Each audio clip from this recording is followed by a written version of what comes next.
e a gente também conversa seriamente sobre obesidade. Uma pesquisa feita no Brasil pela Vigitel apontou que a obesidade no país, o número de pessoas obesas, gordas, cresceu 60% em 10 anos. A porcentagem de indivíduos obesos pulou de 11,8% para 18,9%. É quase que dobrou, né, gente? Isso quer dizer que 1 em cada 5 brasileiros está acima do peso. Aí você fala, mas tudo bem, né? Ó, segundo a pesquisa, a consequência desses números é o aumento de doenças crônicas, como diabetes, hipertensão arterial, enfim, e outras coisas mais. Só para você ter uma ideia, segundo o Ministério da Saúde, a obesidade custa ao Sistema Único de Saúde, o SUS, quase 500 milhões por ano. O problema para mim é assim, não é nem o que gasta-se, mas é o quanto a gente perde em qualidade de vida e em vida, né? E o que eu quero é que a gente viva e viva bem.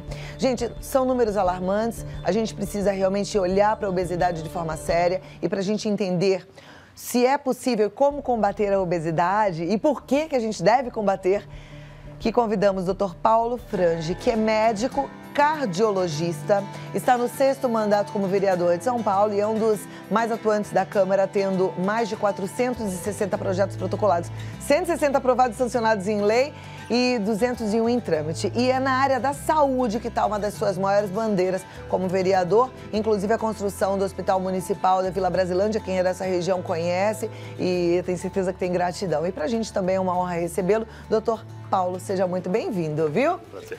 Vamos conversar sobre o coração e a obesidade. Tem uma ligação forte nessas duas coisas, não é? Peraí, eu acho que caiu o pezinho da minha cadeira.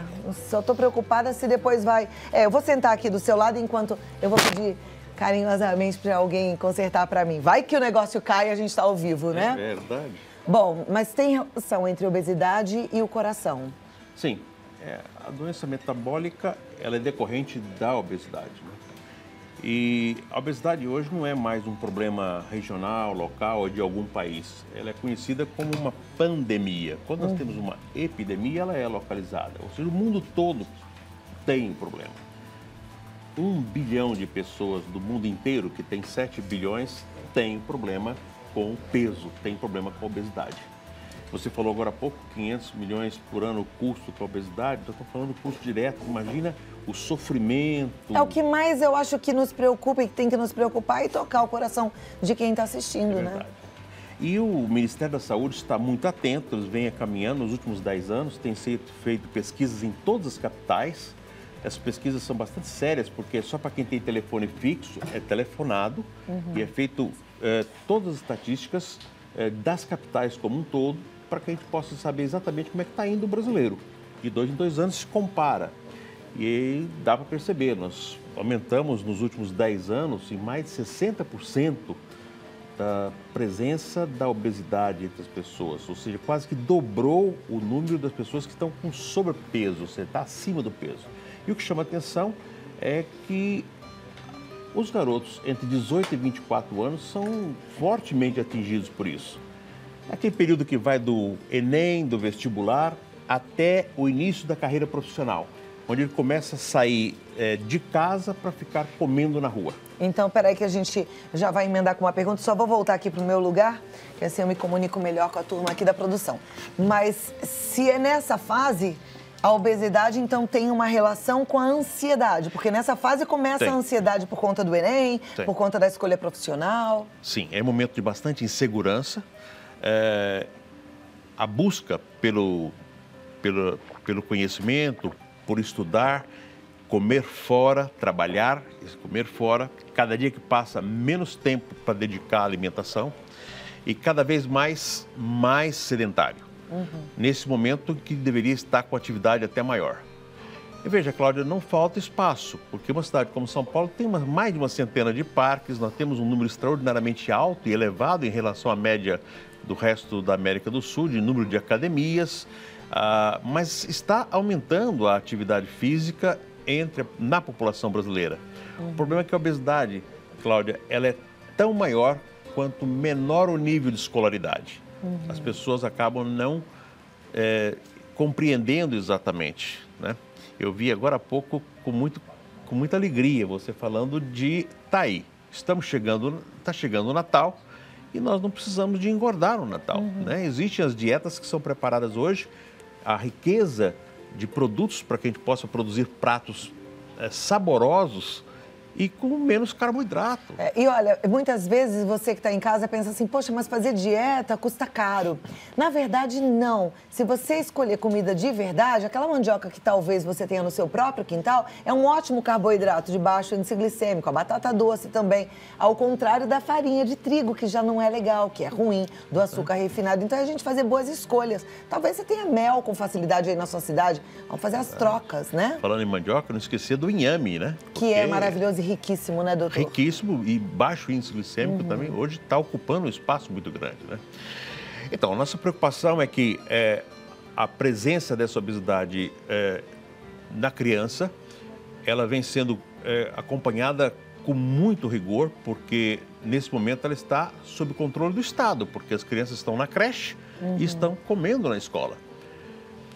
Já existem regras, existe inclusive decreto, São Paulo tem isso, nas cantinas das escolas é proibido a venda ou a comercialização de refrigerantes, bolachas recheadas, tudo aquilo que refrigerantes e sucos prontos para beber, né? Nós orientamos sempre a utilização da fruta in natura, porque você utiliza a frutose, que é importante como fonte de energia, mas junto vai também o bagaço, a casca. E tudo isso é muito importante para que você possa segurar esse açúcar e ele não ser transformado em gordura. Mas essa é uma regra que ajuda muito. Entre as crianças, a nossa outra preocupação é o bullying. Essa criança, quando ela começa a crescer gordinha, ela começa a ser discriminada pelos meninos colegas e as meninas colegas. Começa a ganhar apelido, começa a ficar isolada socialmente, aumenta a angústia, aumenta a ansiedade, ficando mais sozinha, come mais.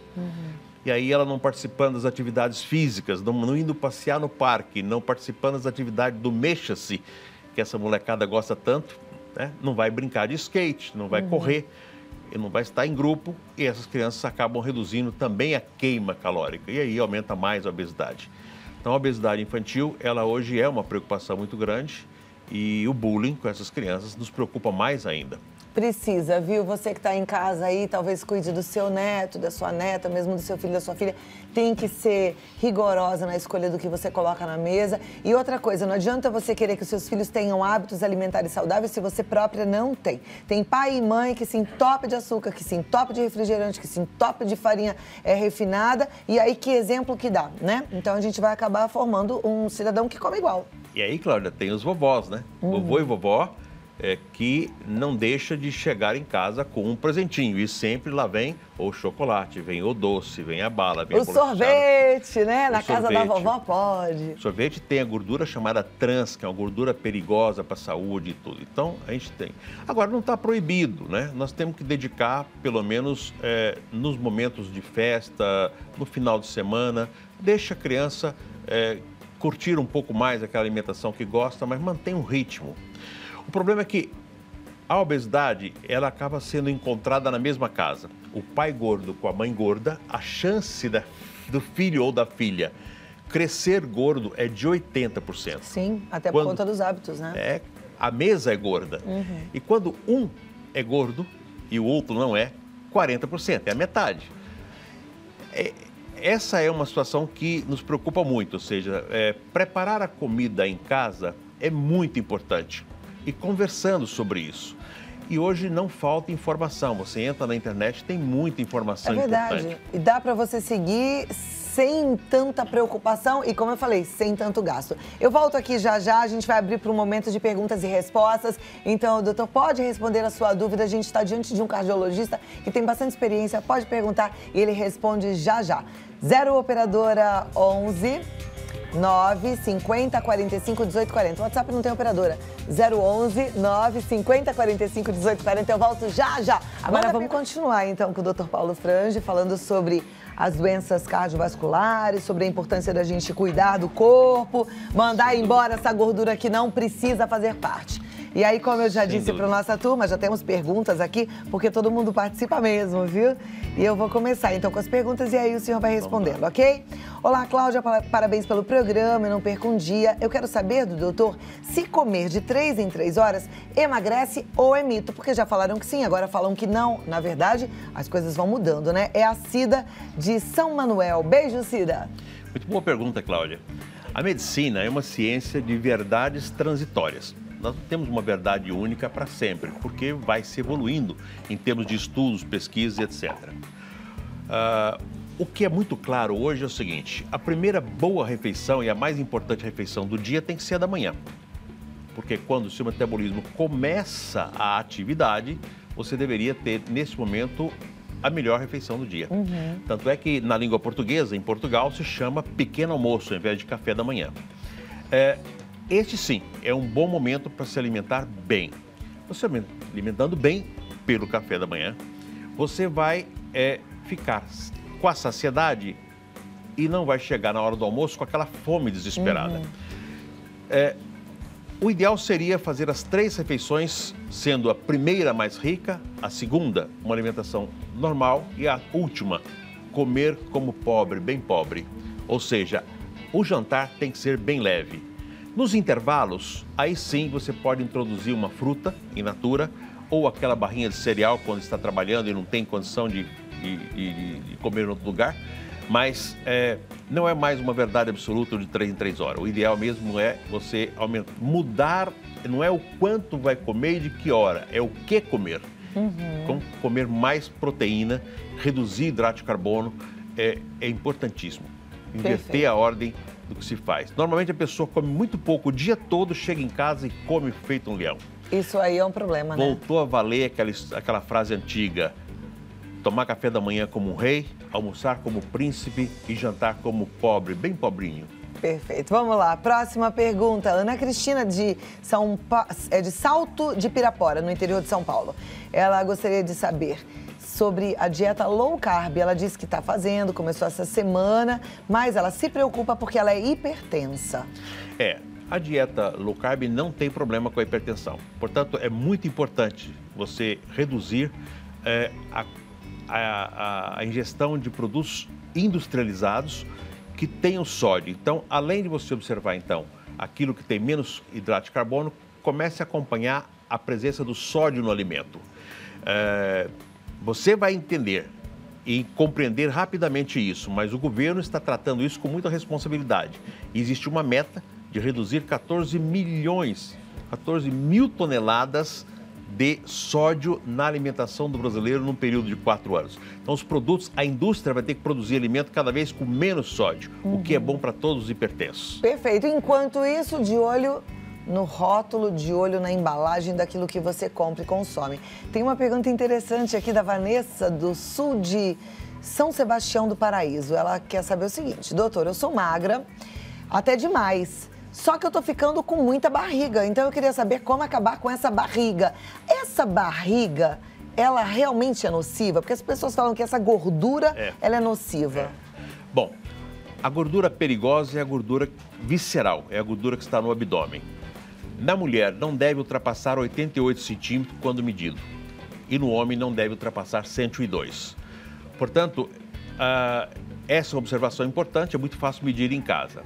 A mulher, à medida que vai aproximando do período da menopausa, ou seja, na data da última menstruação, ela tende a ter um depósito maior de gordura na cintura.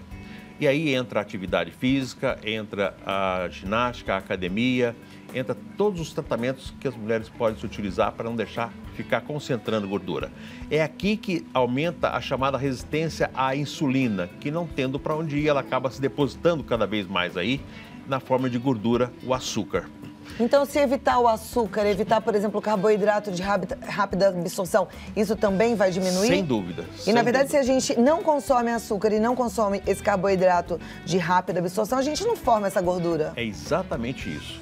É por isso que, muitas vezes, as pessoas dizem o seguinte: eu tomo um suco de laranja todos os dias. Olha, chupe a laranja.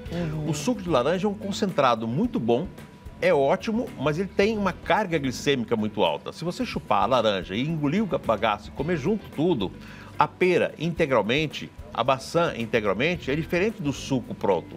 O suco pronto tem muito sódio, tem conservante, tem muita caloria e leva muita frutose que se transforma rapidamente num depósito de gordura. Aí fica com essa barriguinha e com essa pochete que te incomoda. Isso é muito legal, muito sério. Lembrei de um médico amigo nosso que está sempre aqui, que ele fala assim, tá com sede, bebe água. Tá com fome, come fruta. Suco não precisa. É verdade. Né? Agora, a notícia boa, tem que dar uma notícia boa.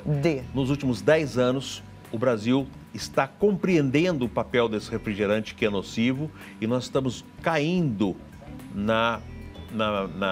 no consumo de refrigerante no Brasil. Ótimo. A notícia ruim é que o brasileiro também reduziu a ingestão do feijão. Gente, o feijão, ele é riquíssimo em fibra, em cálcio, em magnésio. O Brasil é um dos poucos países do mundo que a gente tem feijão no almoço e feijão na janta. Essa redução alertou o Ministério da Saúde para que chamasse a atenção da importância do feijão.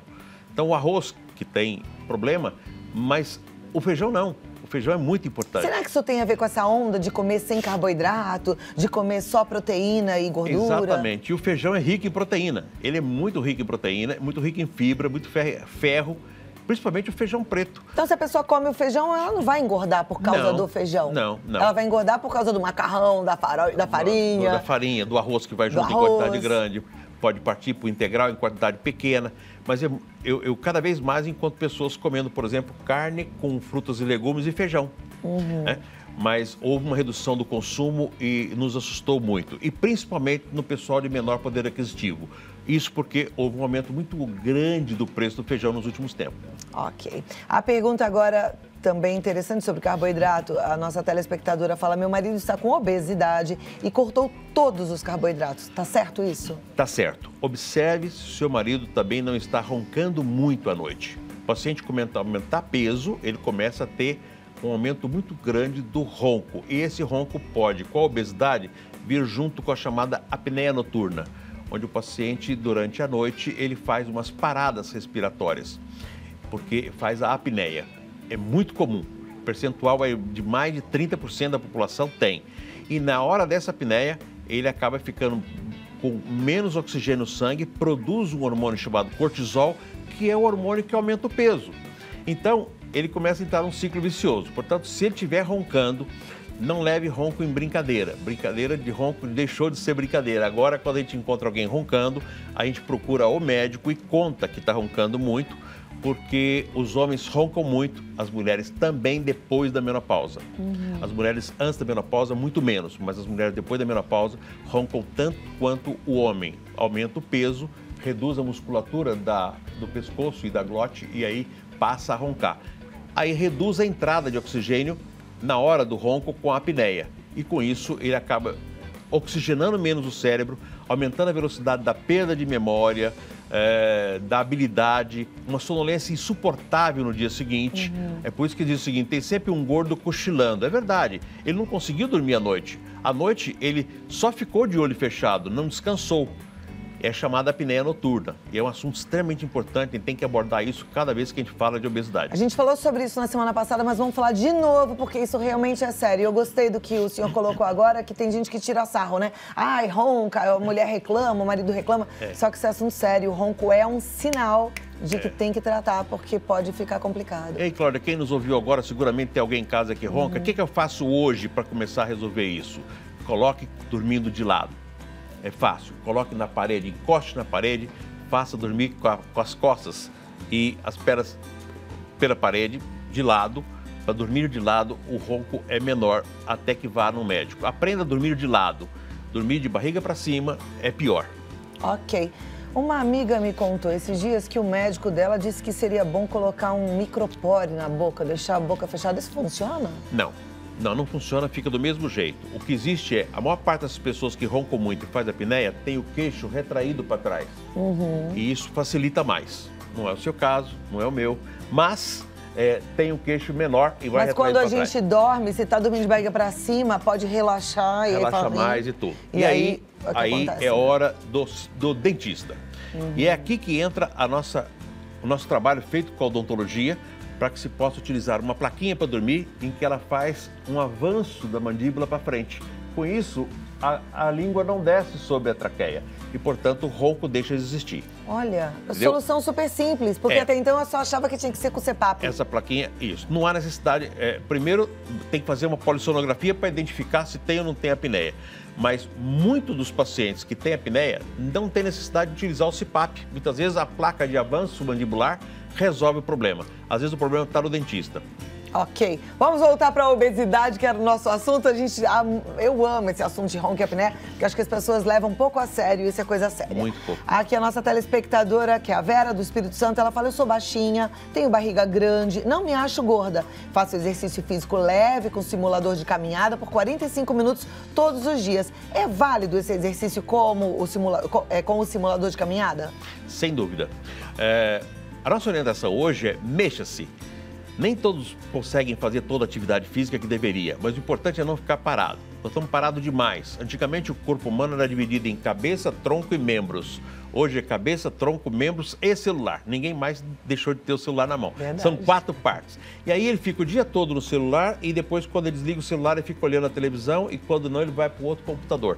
Então nós estamos parados demais. Qualquer atividade que envolva movimento é útil. É lógico que você falou agora há pouco que faz atividade, que manter atividade física, tem que isso ser parte da vida. É muito importante. Mas, por exemplo, as pessoas com mais de 60 anos, o joelho dói.